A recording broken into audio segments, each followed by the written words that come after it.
역사적으로 인류는 많은 대립과 공존 안에서 발전해 왔습니다. 과거 시대부터 현재에 이르기까지 끊임없이 지속됐던 정치와 종교 분쟁은 기득권과 소외계층 간에 좁혀질 수 없는 간극을 만들어냈으며 개인과 사회 간에 돌이킬 수 없는 분노와 분쟁을 야기시켰습니다.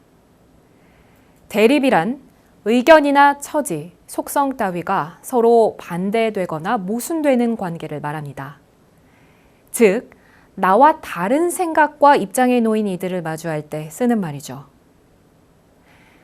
대립이라는 단어가 주는 뉘앙스는 부정적 혹은 매우 강한 의견들의 충돌이라는 느낌을 줍니다. 20세기에 들어 소위 말하는 강대국들의 이념적 대립은 물리적 충돌로 이어져 심하게는 전쟁이라는 극단적 상황까지 몰고 갔습니다. 제2차 세계대전 후 미국과 소련의 냉전 체제가 극대화되면서 20세기는 거의 모든 국가가 자본주의와 사회주의 국가로 분할됐는데요. 서로의 이념을 지키기 위해 인류는 커다란 화약고비를 걷는 신세가 됐습니다. 이처럼 대립은 인류가 존재하는 한 앞으로도 지속될 것이고, 크게는 국가 간의 대립부터 작게는 개인과 개인 간의 대립까지 매우 다양한 형태로 존재할 것입니다. 그렇다면 지속 존재하는 대립에 대해 우리는 어떤 시각과 마음을 가져야 할까요? 세계는 지금 미국과 중국의 무역 전쟁으로 수많은 국가들이 크고 작은 피해를 입고 있습니다.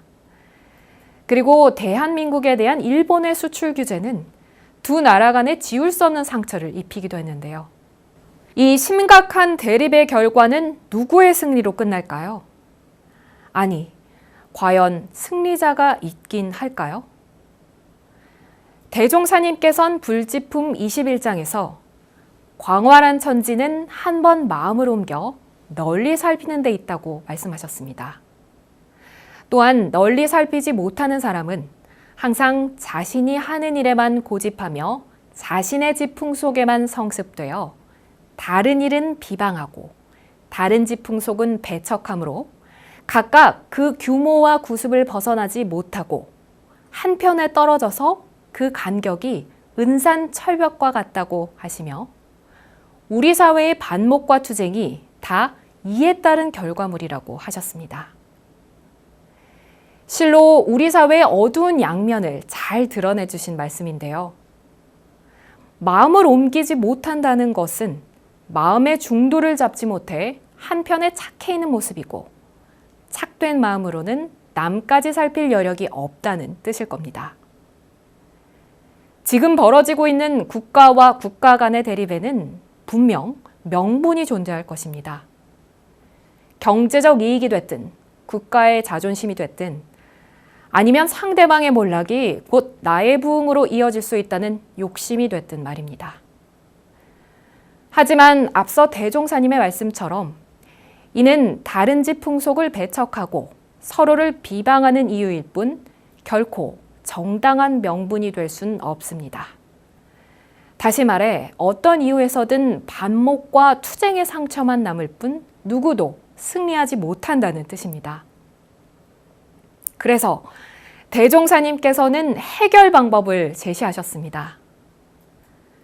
어찌 본래의 원만한 큰 살림을 편벽되이 가르며 무량한 큰 법을 조각조각으로 나누리요. 우리는 하루속히 이 간격을 타파하고 모든 살림을 융통하여 원만하고 활발한 새 생활을 전개하여야 할 것이니 그렇게 한다면 이 세상에는 한 가지도 버릴 것이 없나니라.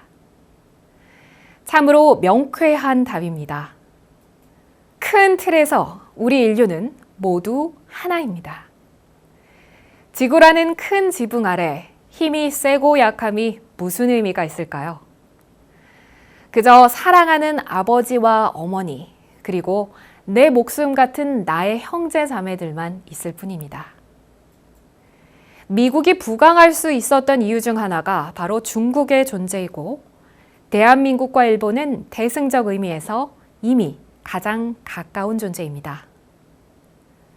그렇기 때문에 지난날의 과오를 진심으로 사과하고 그 사과에 대해 진심 어린 용서가 구현된다면 대종사님 말씀처럼 이 세상에는 한 가지도 버릴 것이 없는, 아니 버릴 수 없는 낙원 세상이 되지 않을까요? 인류의 참된 가치와 평화는 대립에서 벗어나 마음으로 옮겨 서로를 살피는 데 있지 않나 싶습니다. 지금도 해결되지 않고 있는 국내외 많은 대립들이 이제는 작은 틀에서 벗어나 서로에게 귀 기울이고 마음을 내어주는 진정한 공존으로 탈바꿈하길 간절히 염원합니다. 이상 매거진원 브리핑이었습니다.